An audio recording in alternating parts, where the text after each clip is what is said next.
Hey there, Ray from Marina. Here doing a walk around on this 2022 Starcraft SVX 171, a great compact deck boat. Those aren't really terms you use all the time because this thing's only 17 plus feet long, just under an 8'6" beam. I think it's 8 foot 5 inches. And it's just tons of space for a 17-foot boat. And it is a deck boat, which means, it's kind of a rectangular shape and has an open, wide platform. It says it'll seat 10 people, and I don't doubt it. It's got tons of interior space. Really, we're smart at Starcraft with this one. I'm sitting up in the bow on this thing right now, and as everybody may know who watches this, I'm 5'10" or so. And I'm sitting here and I've got full support on my back. It's hitting me at the shoulder blades. I'm seated very comfortable, and I could have 3 other people up here at the bow with me, which is just a lot of space for a boat of this size. And the cool thing is it's just this huge walkthrough. This is a side console boat, which means I've got my helm over here on the side, and they've opened up the port side to make an all-around seating area. And again, here I am at the stern area of this cockpit, and I could easily put 1, 2, 3, 4 more people back here.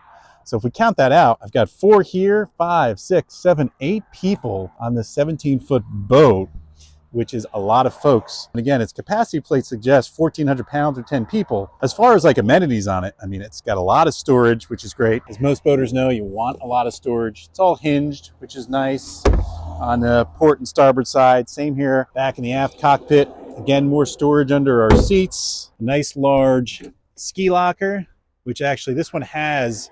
These are the cushions, which we'll show you in a minute, that can create a nice lounge up here at the bow. It has a forward lounge area that you can set up here, which is great. If we move further aft in this boat, they've incorporated a walk-through transom, which is not something you always see on a smaller boat. But the walk-through is great. It's just easier to get in and out. I want to go swimming or skiing.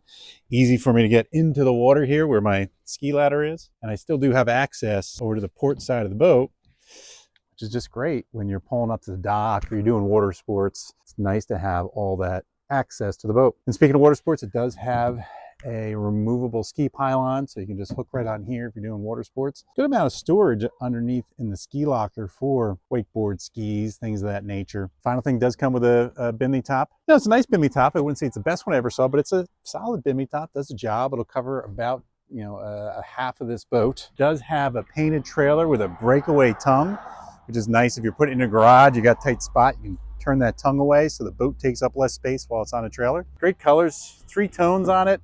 This thing does have bottom paint. I think it was only in salt for a couple hours. Otherwise, it spent its life here at the lake. And I guess the final thing is it's powered by a Honda, which is just an uber reliable engine. Not sure of performance just yet on this. I haven't had this out in the water this year, but I'm guessing with that 115, we're probably going to run into the 30-mile-an-hour range, which is about right for a boat of this size, and enough to pick up and get everybody moving. And if you had a crew of 6 or 8, the boat should get the plane pretty easy and run really well. Pretty comfortable helm. I'm up here in the bolster seat, which a lot of people like to sit in when they're driving. I got a great field of vision in front of me. Really feels commanding over the boat. Pop down that bolster and get in here. Feels pretty good too. The seat moves back and forth, but this seems about right for me. It's got a Humminbird Helix 5 in it, which gives me chart, depth, GPS, fish finder, all in one. GPS gauges, which is nice. Fuel level, Bluetooth stereo. All the right accoutrements on here. So if you're looking to get into boating, or you're looking for something a little more compact, or maybe you just want something that's easier to maneuver, that fits a lot of people, I think this is the boat. 17 feet, 8.5 foot beam. This is a lot. And I don't think it's a lot of money for this boat either. So if you have any questions, reach out to us. Be glad to show you this boat or something else. Or if owning a boat's not for you, just remember we do have our boating club. We do have boat rentals. And of course, if you're trying to get into boating, we have our education as well as our training.